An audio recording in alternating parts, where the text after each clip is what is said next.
of the fascinating things about portraits from this era, the Jacobean era, as it's called, is that they look so exotic to us now. And it's not just because they're over 400 years old, although that has something to do with it. I think it's because we're much more familiar with Italian Renaissance art than we are with English painting in this time, which is utterly different. These works have a very particular style. It's kind of crazy and eclectic, the way that Peake has layered all these dense, rich patterns on top of one another.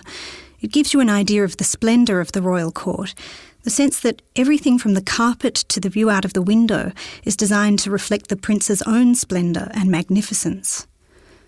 Henry's costume is not a ceremonial or formal one, but a fashionable one. His taste for this Italian style was commented on by visitors to his court. The long legs are probably exaggerated in the portrait, but they're also accentuated by these very short padded pants, which were known as trunk hose. The matching vest was known as a jerkin, and the fitted jacket underneath that, a doublet. The whole ensemble is set off with very fine lace, and at his feet, these fabulous metallic shoe roses. The feathers on the cream hat on the side of the table, and around the edge of the tablecloth, are the insignia of the Prince of Wales. You might have noticed that Charles, the current Prince of Wales, uses them to this day. Elizabeth's costume is equally resplendent. In fact, because her dress practically fills the width of the composition, it seems to dominate and define the whole picture. One of the striking things about her portrait is the very wide, tipped-up skirt that she wears, called a farthingale. It makes her waist look so tiny, even when you consider that there was a corset pulling it in. It's a look that her mother, the Queen, particularly liked, and she really set the fashion for women at court.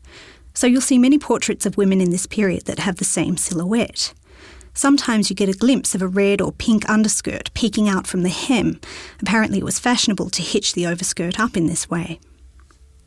Her jewellery layers even more richness onto the costume. She wears a diamond chain across her torso. You'll notice that diamonds in this period appear black in paintings.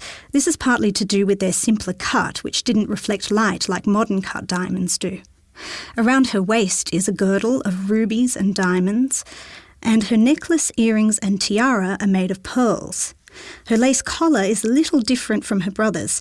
It's the same fine reticella lace, an Italian expensive lace, but it's set onto a fine gauze fabric so that it stands up and frames her face.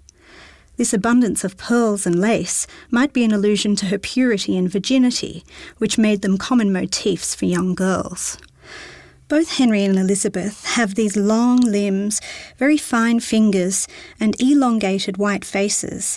This was partly due to the established standards of beauty since the time of Elizabeth I, but it's also typical of the stylised and elegant mode of Jacobean portraiture.